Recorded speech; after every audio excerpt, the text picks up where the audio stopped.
Hello friends, today's topic, when markets are down, you must watch this video. I am Dr. Bharath Chandra. The purpose of the video is financial education of society. Indian markets at a 9-month low currently. Investors are at extremely pessimistic view about the short-term movement of the Nifty. Even experienced investors may be feeling slightly uncomfortable. Status of your portfolio depending on when you started.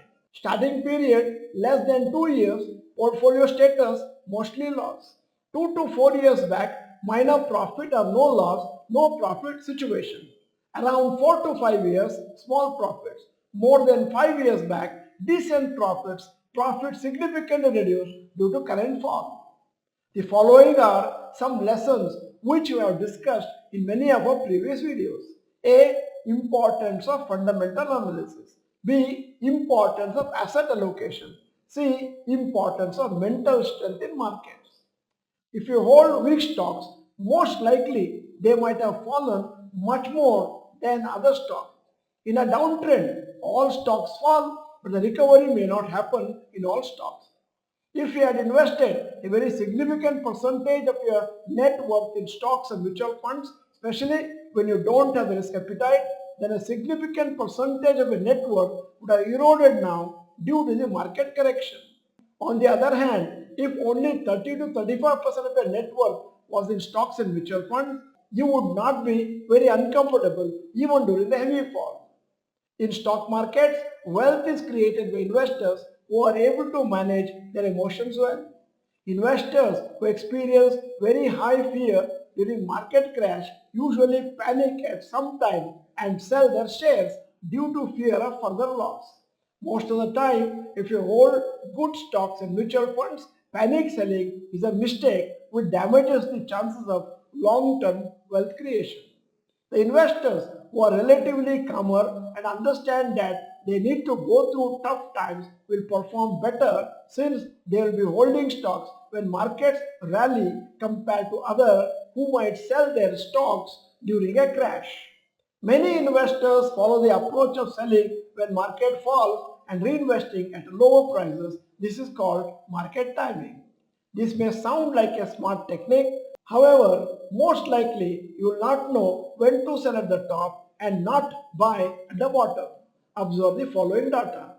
Growth of lump sum rupees 10,000 invested in Nifty 50 index in January 1991. Invested through 8,421 trading days, CAGR 13.3%, corpus 7,07,111. Missed 5 best days, it comes to 11.3%, corpus 3.88 lakhs. Missed 10 best days, 9.9%, corpus 2 lakh 52,045. Missed 30 best days, 5.9% CAGR got and corpus 70,251. Missed 50 best days, 2.7% were earned and corpus 24,771. No investors will know which are the best days for markets. It can be known only when past history is observed. However, the investor sold stocks and exited the market is likely to miss some good days since it is possible that the markets may rally after he sells. So timing the markets is not worth it when the returns are good by just holding good stocks and mutual funds for long term. It means that if you are not invested in the market during its best years, then we are likely to get very ordinary returns. This is why it is said that we need to be invested continuously for long term. If we don't stay invested and try to time the market, we could earn returns only as much as bank FD and it could be waste of investing in stock markets. Overall returns will depend on a few good years during the investment period and how well you manage your investment during tough times. That is why it is said that 80% of the profit from stocks is received in 20% of the time and 20% of the profits are received in 80% of the time. At the end of the video, here is the question. Currently, what is the total percentage of profits or loss in your portfolio? Type the percentage in the comment section. In case you are not the member of this particular channel, this is the time to subscribe. Press the bell icon. Send the video to all your friends. The video is good. Press the like button. Thank you for watching. Bye bye. All the best.